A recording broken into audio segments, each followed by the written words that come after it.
إن الحمد لله نحمده ونستعينه ونستغفره ونعوذ بالله من شرور أنفسنا ومن سيئات أعمالنا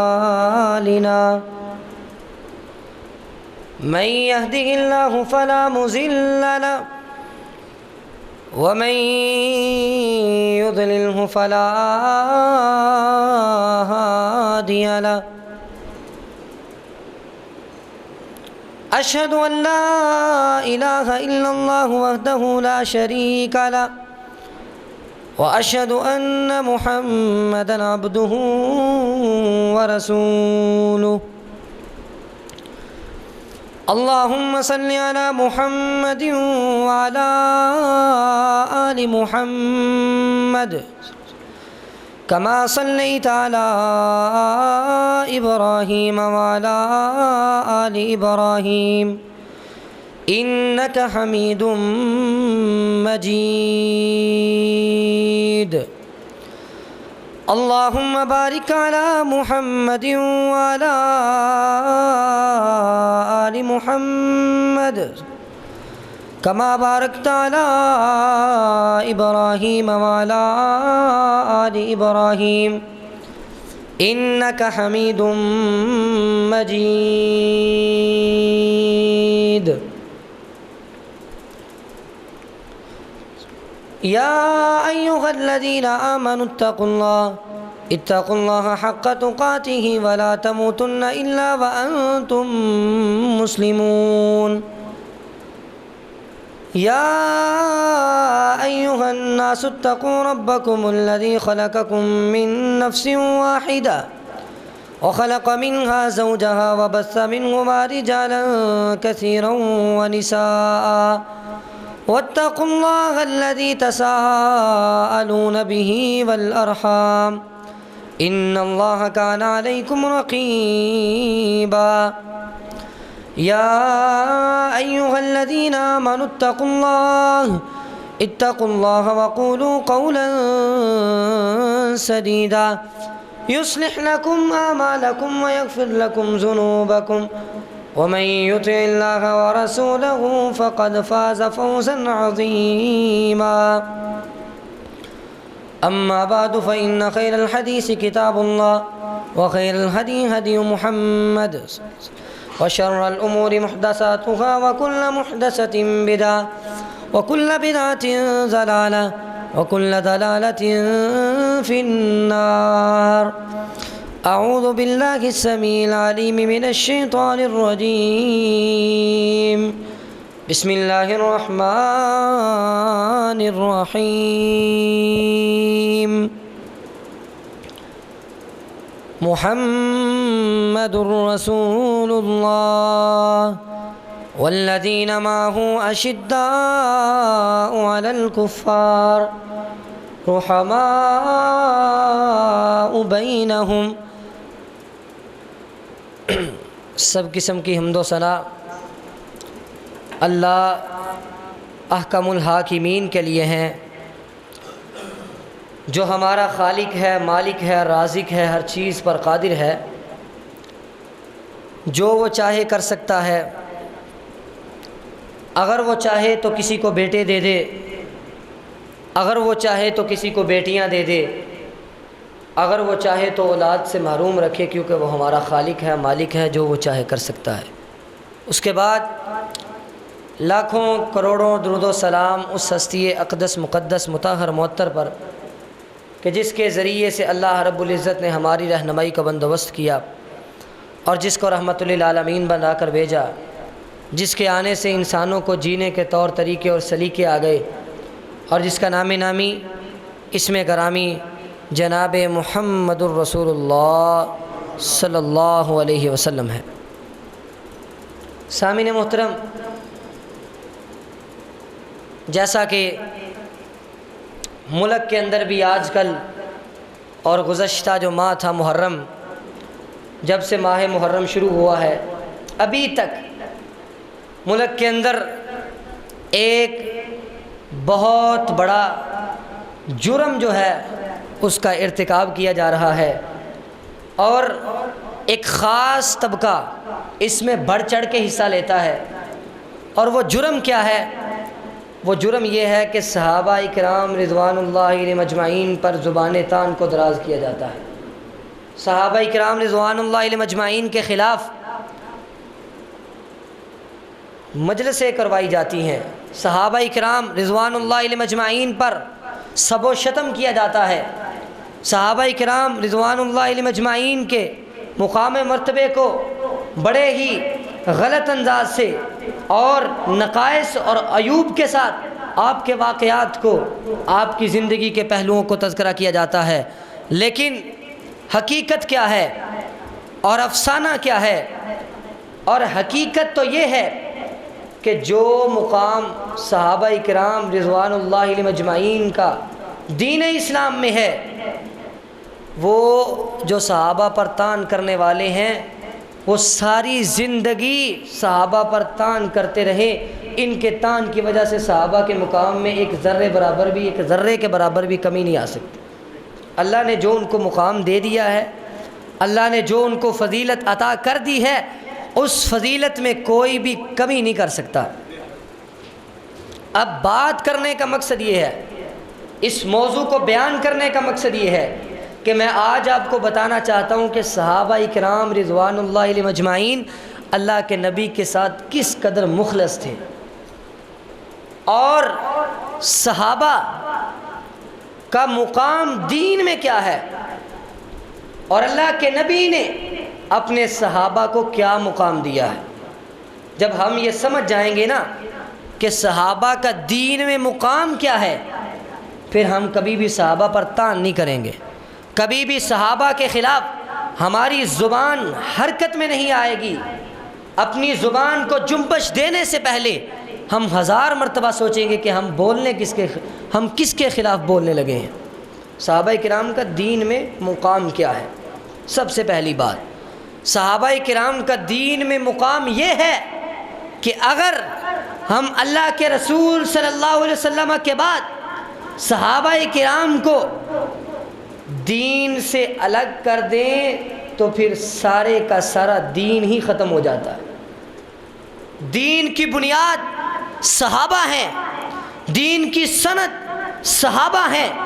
اگر ہم صحابہ پر طعن کریں گے، اگر ہم صحابہ کے خلاف اپنی زبان طعن کو دراز کریں گے، لوگوں یاد رکھو یہ کوئی چھوٹا معاملہ نہیں، صحابہ پر زبان طعن کو دراز کر کے ہم پورے کے پورے دین کو مشکوک قرار دیتے ہیں، پورے کا پورا دین مشکوک قرار پا جاتا ہے۔ کیا مطلب؟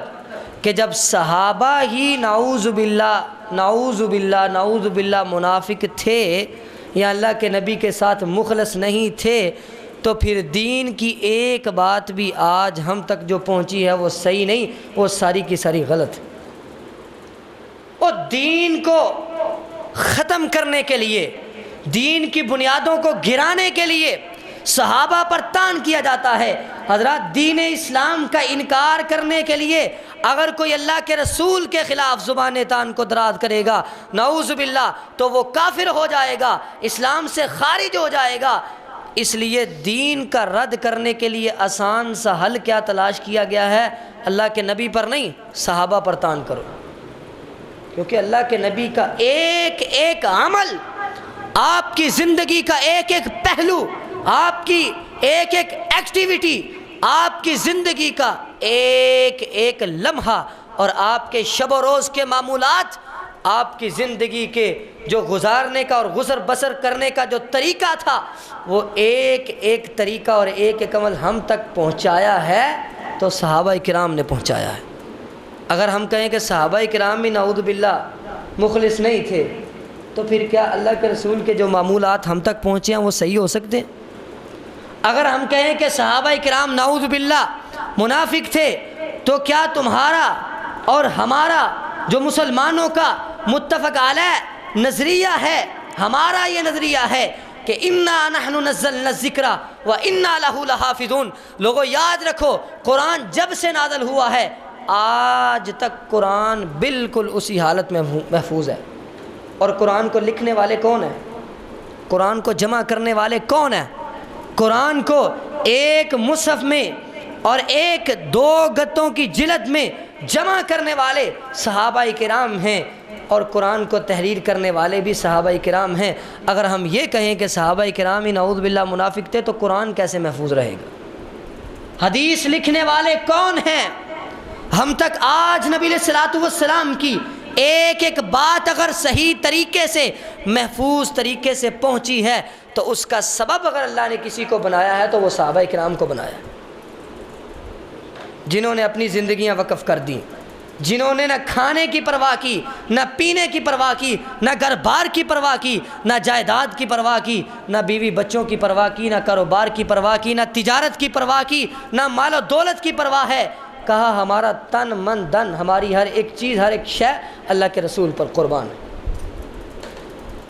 بھوک اور پیاس کی فکر نہیں تھی، فکر اس بات کی تھی کہ کہیں میں کھانے کے لیے چلا گیا تو اللہ کے رسول کی زبان سے کوئی لفظ ادا ہوا تو میں اسے اس وقت موجود نہ ہوا تو میں اسے کیسے سنوں گا؟ میری عدم موجودگی میں آپ نے کوئی بات کہہ دی تو میں اسے کیسے محفوظ کروں گا؟ اللہ کے رسول کی ایک ایک بات کو محفوظ کرنے والے کون ہیں؟ صحابہ کرام۔ اگر ہم یہ کہیں کہ صحابہ کرام نعوذ باللہ ایسے تھے ویسے تھے، ان کے بارے میں ہم بکواس، یہ جو لوگ بکواس کرتے ہیں، اگر صحابہ کے بارے میں بکواس کریں گے تو پھر دین اسلام باقی نہیں رہے گا، ان کا ایمان باقی نہیں رہے گا۔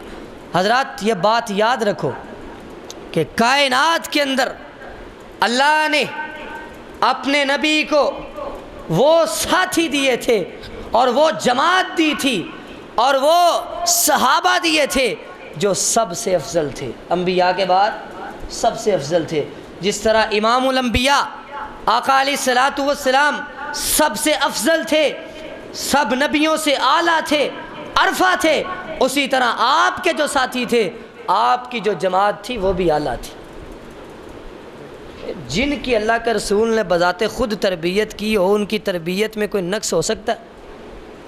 آج ہم کہیں نا کوئی تربیت یافتہ بچے کو دیکھیں، کسی تربیت یافتہ طالب علم اسٹوڈنٹ کو دیکھیں، ہم کہتے ہیں کہ جس کا مربی بڑا اچھا ہے، اس کا استاد بڑی اچھی تربیت کرتا ہے، اس بچے کے ماں باپ نے اس کی بڑی اچھی تربیت کی ہے۔ اگر بچہ کوئی غلط حرکت کرے، شرارت کرے، تان جاتا ہے ماں باپ پہ کہ اس کے ماں باپ نے اس کو سکھایا نہیں، اس کے ماں باپ نے اس کی تربیت نہیں کی۔ لوگوں یاد رکھو کہ اگر کوئی ماں باپ اپنے بچے کی اچھی تربیت کر دے تو بچہ بڑا سلجھا اور سمجھدار بن جاتا ہے، اور جن لوگوں کی اور جن ہستیوں کی تربیت خود رسول اللہ صلی اللہ علیہ وسلم کریں، کیا ان کی تربیت میں کوئی نقص ہو سکتا ہے؟ ان کی تربیت میں کوئی نقص ہو، اور مربی بھی اعلیٰ ہے، تربیت یافتہ بھی اعلیٰ ہے، تربیت کرنے والا بھی اعلیٰ ہے، جن کی تربیت کی جا رہی ہے وہ بھی اعلیٰ ہے۔ صحابہ کرام پر تان کرنا سیدھا دین پہ تان ہے، صحابہ کرام کے خلاف بولنا سیدھا قرآن کے خلاف بولنا ہے، صحابہ کرام کے خلاف بولنا سیدھا حدیث کے خلاف بولنے کے مترادف ہے۔ لوگوں یاد رکھو اللہ کے رسول کا ایک ایک عمل ہمیں کس نے بتایا؟ ہمیں صحابہ نے بتایا۔ جاؤ حدیث کی کتابیں اٹھا کے دیکھ لو، اس قدر باریکی کے ساتھ اللہ کے رسول کی زندگی کے معمولات کو ذکر کیا گیا ہے کہ عقل حیران رہ جاتی ہے کہ صحابہ کرام آپ کے چھوٹے سے چھوٹے معاملات پر بھی نظر رکھتے تھے کہ اللہ کے رسول نے کب کیسے کیا، اور ہم دیکھیں ہم بھی ویسے کریں، عمل کرنے کے لیے تیار رہتے تھے۔ جاؤ حدیث کی کتابیں اٹھا کے دیکھو، کھانے کا معاملہ ہے، کتاب الطعام ہے، وہاں ذکر ہے کہ اللہ کے رسول کھانا کھانے سے پہلے کیا پڑھا کرتے تھے۔ ہمیں کس نے بتایا؟ ہمیں صحابہ نے بتایا کہ آپ کھانے سے پہلے کیا پڑھتے تھے۔ ہمیں صحابہ نے بتایا آپ کھانا کھانے کے بعد کیا پڑھتے تھے۔ ہمیں صحابہ نے بتایا آپ کھانا کیسے کھاتے تھے۔ ہمیں صحابہ نے بتایا آپ کھانا برتن میں سے کہاں سے کھاتے تھے۔ ہمیں صحابہ نے بتایا کہ آپ کھانا کتنا کھاتے تھے۔ ہمیں صحابہ نے بتایا آپ کھانا کس ہاتھ سے کھاتے تھے۔ ہمیں صحابہ نے بتایا کہ آپ کھانا کھاتے ہوئے ہاتھ کی کن انگلیوں سے کھانا کھاتے تھے۔ ہمیں صحابہ نے بتایا کہ آپ کھانا کس وقت کھایا کرتے تھے۔ آپ کے کھانے کا معاملہ دیکھ لو، ایک ایک پہلو ذکر کیا گیا ہے۔ نماز کا معاملہ دیکھو، ہمیں صحابہ نے بتایا ہے کہ آپ نماز کیسے شروع کرتے تھے، کیسے ختم کرتے تھے، رکوع کیسے کرتے تھے، رکوع کی مقدار کیا تھی، کیفیت کیا تھی، سجدے کی مقدار کیا تھی، کیفیت کیا تھی، تشہد کی مقدار کیا تھی، کیفیت کیا تھی، سلام کیسے پھیرتے تھے، نماز شروع کیسے کرتے تھے، اختتام کیسا تھا، اور نماز ٹوٹل مکمل نماز کی مقدار کیا تھی، فجر کی نماز میں کتنا وقت لگاتے تھے، ظہر کی نماز میں کتنا وقت لگاتے تھے، عصر کی نماز میں کتنا وقت لگاتے تھے، مغرب، عشاء، ہر ایک چیز کی تفصیل موجود ہے۔ جہاد کا معاملہ دیکھ لو، آپ جہاد کے لیے کب نکلتے تھے، کس وقت نکلتے تھے، آپ جہاد کرنے کے لیے جب جاتے سب سے پہلے کیا کرتے تھے، اور آپ کا جہاد کے اندر لڑائی کرنے کا اور جہاد کرنے کا طریقہ کیا تھا، اور آپ صلی اللہ علیہ وسلم دشمنوں کے ساتھ نرمی کیسے کیا کرتے تھے۔ آپ کی زندگی کا ایک ایک پہلو، آپ کی زندگی کا گھریلو زندگی، ازدواجی زندگی، سیاسی زندگی، آپ کے نجی معاملات، آپ کے سیاسی معاملات، آپ کی زندگی کا گوشہ گوشہ، آپ کی زندگی کا ایک ایک لمحہ اگر ہم تک پہنچایا ہے تو وہ کس نے پہنچایا ہے؟ صحابہ اکرام نے۔ اگر ہم یہ کہیں کہ صحابہ ہی نعوذ باللہ منافق تھے تو کیا دین باقی بچے گا؟ اللہ کے رسول کی حدیث باقی بچے گی؟ اللہ کے رسول صلی اللہ علیہ وسلم کے فرمانات، دوسرے لفظوں میں ہم یہ کہتے ہیں کہ کوئی حدیث صحیح نہیں ہے، کوئی قرآن کی آیت صحیح نہیں ہے، قرآن بھی بدل گیا، حدیث بھی بدل گیا، سب کچھ صحابہ نے نعوذ باللہ بدل دیا۔ تو یاد رکھو، صحابہ پر جب بولا جاتا ہے تو کوئی چھوٹا معاملہ نہیں ہے۔ علماء ایسے ہی نہیں دفاع کرنے کے لیے نکل آتے، پتہ ہے ان کو ان معاملے کی سنگینی، اس معاملے کی سنگینی کا۔ اس کی سنگینی یہ ہے کہ اگر صحابہ کے خلاف بولنے کی اجازت دے دی جائے، جس طرح کہ نعوذ باللہ سرعام یہ بولے بھی ہیں اور بولتے بھی ہیں، تو پھر ہمارے دین پر تان ہوتا ہے، ہمارے اسلام پر تان ہوتا ہے، اور ہمارا یہ فرض بنتا ہے کہ ہم صحابہ کے دفاع کریں، صحابہ کی آبرو کو جو پارا پارا کرنے کی کوشش کرے ہم اس کے خلاف نکلیں۔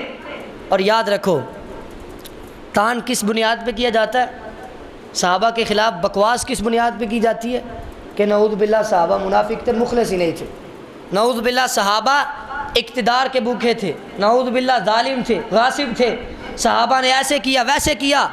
کوئی قرآن کی آیت نہیں جو صحابہ کے ان افعال پر دلالت کرتی ہو، کوئی صحیح حدیث ایسی نہیں جو ہمیں یہ بتاتی ہو ان خاص طبقہ والوں نے جھوٹی تاریخ اور خود بنائی ہوئی تاریخ، خود بیٹھ کے لکھی ہوئی تاریخ، خود وضع کی ہوئی تاریخ کو سامنے رکھتے ہوئے، جھوٹی تاریخ کو سامنے رکھتے ہوئے صحابہ کرام پر نعوذ باللہ تان کے انبار لگا دیے۔ قرآن کو تو نہیں ماننا، جو قرآن میں فضیلتیں بیان ہوئی ہیں وہ نہیں ماننی، جو حدیث میں فضیلتیں بیان ہوئی ہیں وہ نہیں ماننی، اور جو جھوٹی تاریخ آ گئی ہے وہ ہم نے ماننی ہے، اس کو بنیاد بنا کے صحابہ کے خلاف بولنا شروع کر دینا۔ حالانکہ صحابہ اللہ کے رسول سے کس قدر مخلص تھے، آپ صحابہ کی زندگیاں پڑھ کے دیکھ لو، آپ صحابہ کی حیات مبارکہ کا مطالعہ کر کے دیکھ لو، تمہیں پتہ چل جائے گا کہ صحابہ کی مخلصی کیا تھی، صحابہ کا اخلاص کیسا تھا۔ ہجرت کا موقع دیکھ لو، جنگ بدر کا موقع دیکھ لو، جنگ خندق کا موقع دیکھ لو، جنگ خندق کے بعد خیبر، حنین، موتا، فتح مکہ، اور اسی طرح غزوہ تبوک، آپ جتنی جنگیں اللہ کے رسول کے زمانے میں ہوئی ہیں، اب تمام جنگوں کے اور غزوات کے حالات پڑھ کے دیکھ لو، آپ کو پتہ چل جائے گا کہ صحابہ کرام کا اخلاص کیسا۔ وہ ایک طرف 313 تھے، دوسری طرف 1000 کا لشکر تھا، تعداد ڈبل نہیں بلکہ ٹرپل ہے، پھر بھی صحابہ کا اخلاص یہ تھا اور ایمان کا معیار یہ تھا کہ صحابہ نے اپنی جانوں کا نذرانہ پیش کرنے کے لیے اور اپنی جانوں کو داؤ پہ لگا کے میدان بدر میں استقامت اختیار کرتے ہوئے وہاں موجود ہوئے اور وہاں حاضر ہوئے، کفار کا مقابلہ کیا اور اللہ نے فتح بھی دی۔ لوگوں، اگر اخلاص نہیں تھا، اگر نفاق تھا، اگر مخلص نہیں تھے تو میدان بدر میں کیا لینے کے لیے گئے تھے؟ اگر اللہ کے رسول کا ساتھ نہیں دینا چاہتے تھے، کوئی مجبوری تھی، کوئی اقتدار کا مسئلہ تھا، تو میدان بدر میں اپنی جانوں کا نذرانہ پیش کرنے کے لیے کیوں گئے تھے؟ پتہ تھا دوسری طرف 1000 کا لشکر ہے، پتہ تھا شہید بھی ہو سکتے ہیں، پتہ تھا کہ گلا کٹ بھی سکتا ہے، شہادت مل سکتی ہے، لیکن پھر بھی میدان بدر میں گئے اور 1000 کے لشکر کا مقابلہ کیا۔ ان کا ایمان ہی تھا، ان کا اخلاص ہی تھا، جس کی وجہ سے اللہ نے بدر کے میدان میں فرشتوں کے ساتھ اپنے صحابہ کی مدد کی تھی۔ فضائے بدر پیدا کر، فضائے بدر پیدا کر، اتر سکتے ہیں فرشتے۔ آج بھی تیری نصرت کو کتار اندر کتار بھی، آج بھی کتار اندر کتار اب بھی، آج بھی فرشتے اتر سکتے ہیں، لیکن آج ہمارا اخلاص اور ہمارا ایمان صحابہ تک پہنچ ہی نہیں سکتا۔ ساری زندگی ریاستیں کرتے رہو، عبادتیں کرتے رہو، سجدے دیتے رہو، نوافل پڑھتے رہو، صدقات کرتے رہو، محنتیں کر لو، مشقتیں کر لو، ساری زندگی کرتے رہو، تم صحابہ کرام کے قدم کے برابر بھی نہیں ہو سکتے۔ کیوں؟ کیونکہ انہوں نے اللہ کے رسول کے چہرے کو براہ راست دیکھا ہے، کیونکہ انہوں نے ایمان کی حالت میں اللہ کے رسول کا دیدار کیا ہے، ایمان کی حالت میں۔ آج ہم نے اللہ کے رسول کا دیدار کرنا ہو، خواب میں دیدار کے لیے ہم کیا کرتے ہیں؟ درود پڑھتے ہیں، نوافل ادا کرتے ہیں، تقوی اختیار کرتے ہیں، گناہوں سے پرہیز کرتے ہیں کہ کہیں کسی نہ کسی طریقے سے اللہ کے رسول کا دیدار ہو جائے۔ اور جس کو خواب کے اندر اللہ کے رسول کا دیدار ہو جائے، ہم کہتے ہیں یہ اللہ کا ولی ہے۔ کیونکہ اللہ کے رسول کا اس نے دیدار کر لیا ہے، خواب میں دیدار کیا ہے، اور جو خواب میں دیدار کرے تم اسے اللہ کا ولی مانتے ہو، اور جو 5 وقت 5 نمازوں میں اللہ کے رسول کا براہ راست حقیقت میں دیدار کرے، اس کے بارے میں تم یہ کہتے ہو کہ وہ مخلص نہیں تھے۔ اللہ نے تو ان کو مقام ہی بڑھا دیا تھا۔ اور وہ صحابہ جن کی تیمارداری کے لیے خود اللہ کے نبی جایا کرتے تھے، وہ صحابہ جن کا جنازہ خود اللہ کے نبی پڑھایا کرتے تھے، جن کا نکاح خود اللہ کے نبی پڑھایا کرتے تھے، جن کے فیصلے خود اللہ کے نبی کیا کرتے تھے، جن کے لیڈر براہ راست اللہ کے نبی تھے، جن کے قائد براہ راست اللہ کے نبی تھے۔ اللہ کے نبی سے کوئی جھگڑا ہو گیا، لڑائی ہو گئی، کوئی معاملہ پیش آ گیا، براہ راست اللہ کے رسول کے سامنے آ جایا کرتے تھے کہ اللہ کے رسول ہمارا یہ فیصلہ کر دے۔ اللہ نے ان کو کتنا مقام دیا تھا۔ آج ہم کہیں کہ وہی صحابہ مخلص نہیں تھے۔ احد کا واقعہ یاد نہیں ہے؟ کیا ہوا تھا احد کے واقعہ میں؟ اللہ کے رسول کے صحابہ اگر مخلص نہیں تو احد میں کیا لینے کے لیے گئے تھے؟ جہاں 70 صحابہ شہید ہو گئے، جہاں کثیر تعداد میں صحابہ کی شہادت بھی ہوئی، ظاہری طور پہ پہلے شکست بھی ہوئی، بعد میں اللہ نے فتح بھی دی، تو کیا صحابہ اگر مخلص نہیں تھے تو احد میں کیا لینے کے لیے گئے تھے؟ اور اللہ نے تو احد میں یہ بھی واضح کر دیا تھا کہ جو اللہ کے نبی کے ساتھ مخلص ہیں وہ میدان احد میں لڑنے کے لیے جائیں گے، اور جن کے دل میں نفاق ہے وہ میدان احد میں نہیں پہنچ سکتے۔ ایسے ہی ہوا تھا، ادھر 3000 کا لشکر مشرکین مکہ کا آ گیا، ادھر مدینہ سے 1000 کا لشکر مسلمانوں کا نکلا، راستے میں 300 منافقین ساتھ چھوڑ کے واپس مدینہ میں آ گئے۔ اب یہ پتہ چلتا ہے کہ منافق کون تھے اور مسلمان کون تھے۔ جو 707 گئے تھے وہ کون تھے؟ ان میں اخلاص تھا، وہ صحابہ کرام تھے۔ جو 300 واپس آئے تھے ان کے دل میں نفاق تھا، اور تم کہتے ہو کہ صحابہ کرام کے دل میں نفاق تھا، مخلص نہیں تھے، اخلاص نہیں تھا، اقتدار تھا، اقتدار کے بھوکے تھے، نعوذ باللہ ظالم غاصب تھے۔ صحابہ کرام تو وہ تھے کہ جنہوں نے اپنی زندگیاں اللہ کے رسول کے لیے وقف کر دیں، اپنا مال اللہ کے رسول کے لیے وقف کر دیا، اپنی اولاد اللہ کے رسول کے لیے وقف کر دی۔ صحابہ کرام تو وہ تھے۔ آپ نے خندق کا واقعہ پڑھا ہوگا، اب ایک ایک جنگ اٹھا کے دیکھ لو، پورے واقعے سنانے کا وقت نہیں ہے، اشارتاً بات کرتا ہوں کہ اخلاص کیا تھا۔ خندق کا واقعہ آپ نے سنا ہوگا، بھوک اور پیاس کے ساتھ، اور بھوک اور پیاس کا عالم یہ تھا، شدت اس قدر تھی کہ خود رسول اللہ بھی بھوکے ہیں، کھانے کے لیے کچھ نہیں ہے، اور صحابہ بھی بھوکے ہیں، بھوکے پیٹ سارا دن ساری رات سخت سردی میں خندق کھودی جا رہی ہے، گڑھا کھودا جا رہا ہے تاکہ کفار کا لشکر مدینے پر حملہ نہ کر سکے۔ اور جو ساری رات سارا دن سخت سردی میں بھوکے اور پیاسے گڑھا کھود رہے ہیں، خندق کھود رہے ہیں، اللہ کے رسول کے ساتھ مل کے زمین کھود رہے ہیں، کیا ان میں اخلاص نہیں تھا؟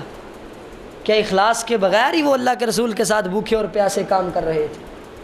اور وہ تو یہ کہہ رہے تھے، خندق کے موقع پر صحابہ نے کیا کہا تھا؟ وہ تو یہ کہہ رہے تھے، انصار مدینہ نے خندق کے موقع پر یہ کہا تھا، غزوہ احزاب کے موقع پر یہ کہا تھا، کیا کہا؟ نحن الذی بایعوا محمدا صلی اللہ علیہ وسلم، نحن الذین بایعوا محمدا علی الجہاد ما بقینا ابدا، اللہم لا عیش الا عیش الاخرہ فاکرم الانصار والمہاجرہ۔ کیا کہا؟ کہا کہ ہم تو وہ ہیں، صحابہ نے کہا، اپنی زبانوں سے کہا، بلند آواز سے کہا، جنگ کے موقع پر کہا، خندق کھودتے ہوئے کہا، ایمان کا معیار یہ تھا، جذبہ جہاد یہ تھا، کہا ہم تو وہ ہیں جنہوں نے اللہ کے رسول کے ہاتھ پر بیعت کی ہے کہ جب تک جسم میں ایک خون کا قطرہ بھی باقی ہے، جب تک سانس میں سانس ہے، جب تک ہاتھ حرکت میں ہیں، قدم چلنے کے قابل ہیں، ہم اللہ کے رسول کا ساتھ دیں گے اور اللہ کے رسول کے ساتھ مل کے جہاد کریں گے۔ اب یہ جو اشعار کہے تھے صحابہ نے، کیا یہ اشعار اخلاص کے بغیر ہی کہہ دیے تھے؟ اخلاص تھا تو یہ کہا تھا کہ جب تک زندگی ہے ہم اللہ کے رسول کا ساتھ دیں گے، آپ کے ساتھ مل کے جہاد کریں گے۔ اور کیا کہا؟ اللہم لا عیش الا عیش الاخرہ، اللہ زندگی تو اصل آخرت کی زندگی ہے، دنیا کی زندگی تو ایک افسانہ ہے، زندگی اصل کیا ہے؟ آخرت کی زندگی ہے۔ فاکرم الانصار والمہاجرہ، اللہ انصار اور مہاجرین دونوں کی عزت افزائی فرما، کیونکہ وہ تیرے نبی کا ساتھ دینے والے ہیں، نبی کے ساتھی ہیں، اپنی جانوں کا نذرانہ پیش کرنے والے ہیں، کبھی وہ جھجکے نہیں، کبھی وہ پیچھے نہیں ہٹے، کبھی ان کے قدم تزلزل کا شکار نہیں ہوئے، ہر موقع پر اللہ کے رسول کے ساتھ صف اول میں کھڑے ہوئے ہیں۔ ہر جنگ اٹھا کے دیکھ لو، جنگ موتا کا واقعہ اگر آپ پڑھیں تو آپ کو پتہ چل جائے گا صحابہ کا ایمان کیا تھا۔ ایک صحابی جس کا نام حارث بن عمیر ازدی تھا رضی اللہ تعالیٰ عنہ، روم کے امیر نے، گورنر نے اس صحابی رسول کو جو سفیر بن کے گیا تھا، اس کو شہید کر دیا، گرفتار کر کے باندھ کے شہید کر دیا۔ اللہ کے رسول نے اپنے صحابی کا دفاع کرنے کے لیے، اپنے اس ایک صحابی کا بدلہ لینے کے لیے 3000 کے لشکر کا انتظام کیا اور صحابہ کو حکم دیا، جاؤ جا کے میرے اس صحابی کا بدلہ لے کے آؤ۔ 3000 کا لشکر جب مدینہ سے روانہ ہو گیا، ابھی موتا پہ نہیں پہنچا تھا، موتا ایک جگہ کا نام ہے جس کی وجہ سے اس جنگ کا نام بھی جنگ موتا ہے، ابھی موتا کے مقام پہ صحابہ نہیں پہنچے تھے کہ خبر آئی کہ وہاں تو موتا کے اندر تمہارے خلاف 3000 کے لشکر کے خلاف روم کے بادشاہ نے 2 لاکھ کی فوج کو کھڑا کیا ہے، کیا تم مقابلہ کر سکتے ہو؟ ایک طرف 2 لاکھ کا لشکر ہے، ایک طرف 3000 ہیں۔ بعض صحابہ نے کہا واپس چلے جاتے ہیں، اللہ کے رسول سے مشورہ کر لیتے ہیں، ہم 3000 وہ 2 لاکھ کیسے مقابلہ کریں گے؟ لیکن عبداللہ بن رواحہ رضی اللہ تعالیٰ عنہ، ایمان اس قدر تھا، جذبہ جہاد اس قدر تھا، کھڑے ہو گئے، کہا اللہ کے رسول نے ہمیں بھیجا ہے، ہم واپس نہیں جا سکتے، چاہے 2 لاکھ ہوں، چاہے جتنے مرضی ہوں، ہمارا ایمان کا یہ ہے، ہمارے ایمان کا تقاضا یہ ہے، ہم نے جانا ہے اور جا کے جہاد کرنا ہے۔ اور لوگوں، تاریخ نے یہ بات رقم کی ہے کہ وہ 3000 کا لشکر 2 لاکھ کے مقابلے میں جا کے لڑا تھا، 3000 دوسری طرف 2 لاکھ۔ اور تاریخ میں یہ بھی لکھا ہے کہ مسلمانوں کی صرف 12 افراد نے شہادت پائی تھی، باقی سارے بچ گئے تھے، اور کفار کے بے شمار بندوں کو ان کے انجام تک پہنچایا تھا، ان کو قتل کیا تھا۔ حضرت خالد بن ولید نے اس موقع پر بہادری دکھائی۔ 3 لیڈر مسلمانوں کے اس وقت جو قائد اللہ کے رسول نے بنائے تھے، حضرت جو ہے زید بن حارثہ، حضرت جعفر طیار اور حضرت عبداللہ بن رواحہ رضی اللہ تعالیٰ عنہم، یہ تینوں شہید ہو گئے۔ پھر خالد بن ولید نے بذات خود مسلمانوں کا علم اور جھنڈا تھاما اور اپنی تلوار کے ساتھ کفار کو بھگایا، اور اس جنگ کے اندر خالد بن ولید نے 9 تلواریں توڑی تھیں، اور جس نے 9 تلواریں ایک جنگ میں توڑی ہوں، بتاؤ اس نے کتنے کافر قتل کیے ہوں گے؟ اور مسلمانوں کے صرف 12 شہید ہوئے تھے۔ بتاؤ اگر اخلاص نہیں تھا تو 3000 کا لشکر وہاں موتا میں کیا لینے کے لیے گیا تھا؟ 2 لاکھ کے مقابلے میں کیا اپنے آپ کو انہیں پتہ نہیں تھا کہ دوسری طرف 2 لاکھ ہے، ہم 3000 ہیں، ہمیں شہادت بھی مل سکتی ہے، اگر اچانک حملہ ہوا تو ہم سب کے سب بھی مارے جا سکتے ہیں، شہید ہو سکتے ہیں۔ لیکن انہوں نے کہا ہمارا مقصد شہادت ہے، ہم نے کلمہ پڑھا ہے اللہ کے رسول کا، چاہے 2 لاکھ ہو چاہے 5 لاکھ ہو، ہم نے مقابلے کے لیے جانا ہے۔ وہاں حضرت خالد بن ولید نے اپنی جنگی پالیسی اپنائی، اور سارے صحابہ اکرام کو غزوہ بھی ہو گیا اور بچا کے واپس بھی لے آئے، صرف 12 مسلمانوں کو شہادت ملی۔ کتنا بڑا غزوہ تھا۔ اور مقام تبوک کے موقع پر، جو جنگ تبوک ہوئی ہے، اگر اس کا واقعہ آپ پڑھ کے دیکھ لو، ایمان تازہ ہو جائے گا کہ صحابہ کا اخلاص کیا تھا، صحابہ کا ایمان کیا تھا۔ مدینہ کے اندر قحط سالی تھی، کھانے پینے کے لالے پڑے ہوئے تھے، اوپر سے جو ہے وہ فصل کاٹنے کا موقع آ گیا تھا، باغات پکے ہوئے تھے، فصل کاٹنے کا وقت تھا۔ کیا ہوا؟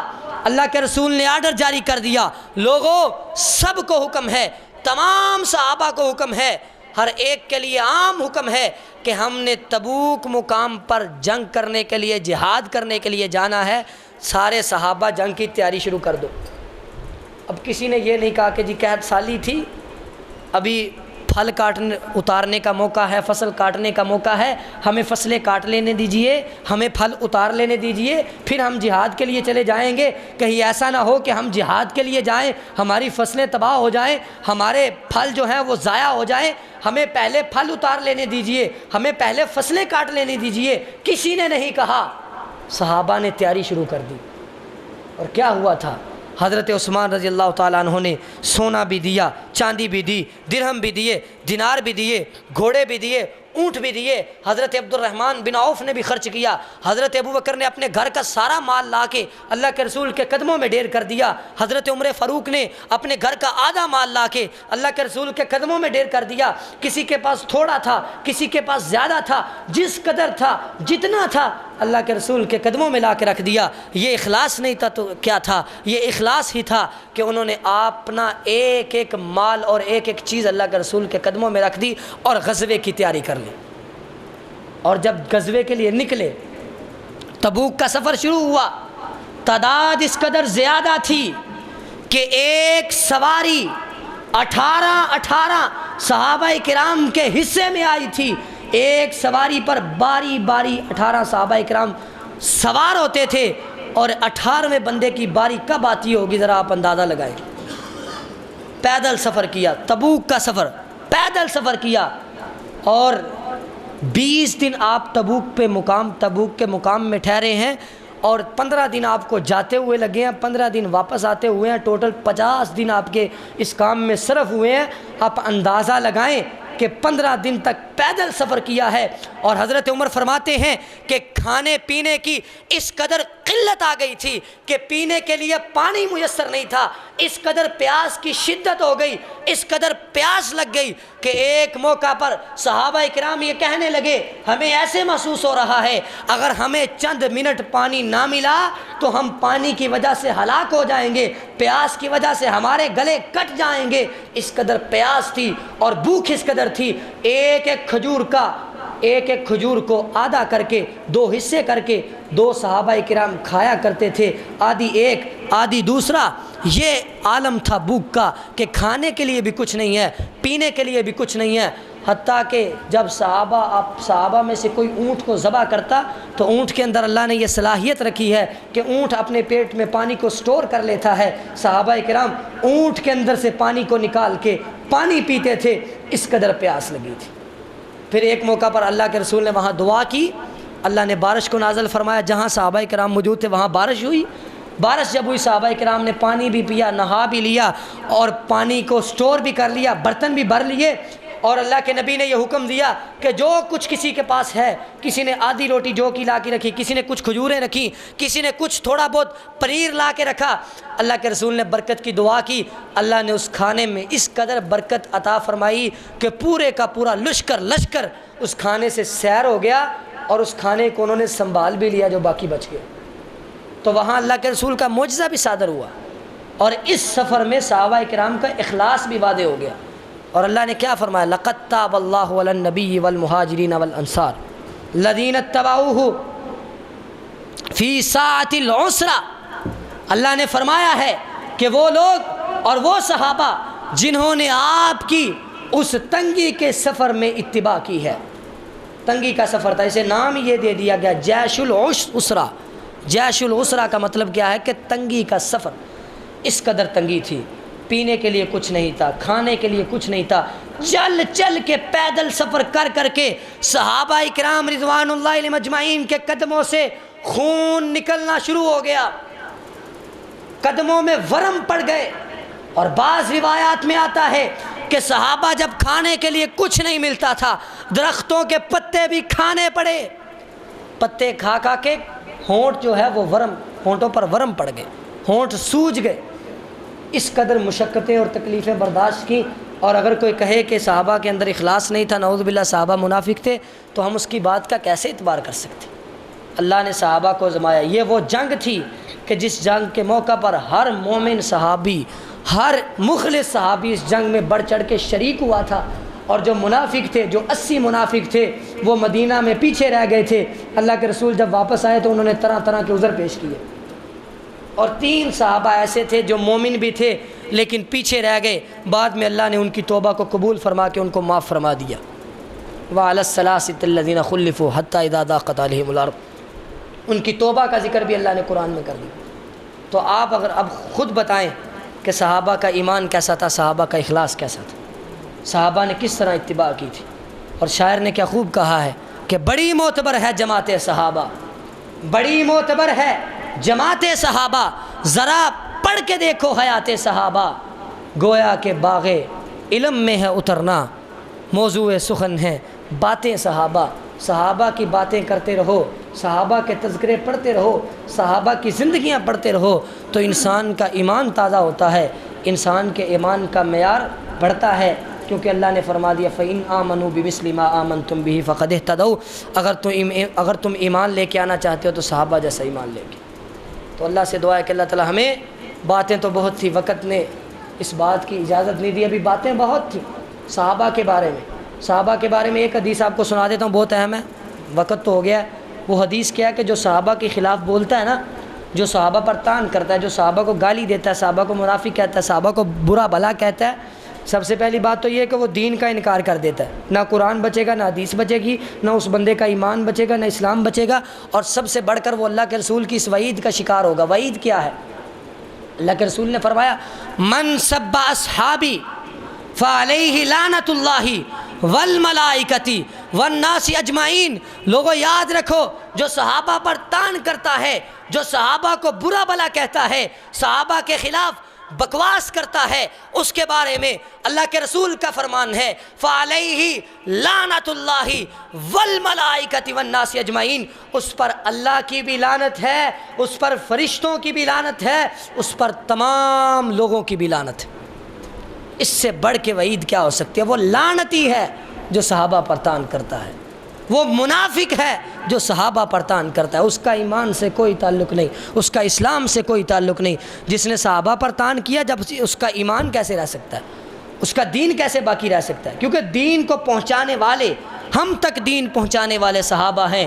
اگر صحابہ ہی کو تم نے جو ہے وہ منافق کہہ دیا تو تمہارا سارے کا سارا دین بھی جو ہے وہ تم نے اپنے ہاتھوں سے اس کی بنیاد کو ختم کر دیا۔ اللہ سے دعا ہے کہ اللہ تعالی ہمیں صحابہ کا دفاع کرنے کی توفیق عطا فرمائے، ہمیں صحابہ کی زندگیاں اور صحابہ کی حیات مبارکہ کا مطالعہ کرنے کی توفیق عطا فرمائے، ہمیں پتہ چلے کہ صحابہ کی زندگیاں کیسے تھیں، صحابہ کا اخلاص کیسا تھا۔ بہت سارے بے شمار واقعات ہیں۔ اللہ سے دعا ہے کہ اللہ تعالی ہمیں کتاب و سنت پر عمل کرنے کی توفیق عطا فرمائے۔ وآخر دعوانا الحمدللہ۔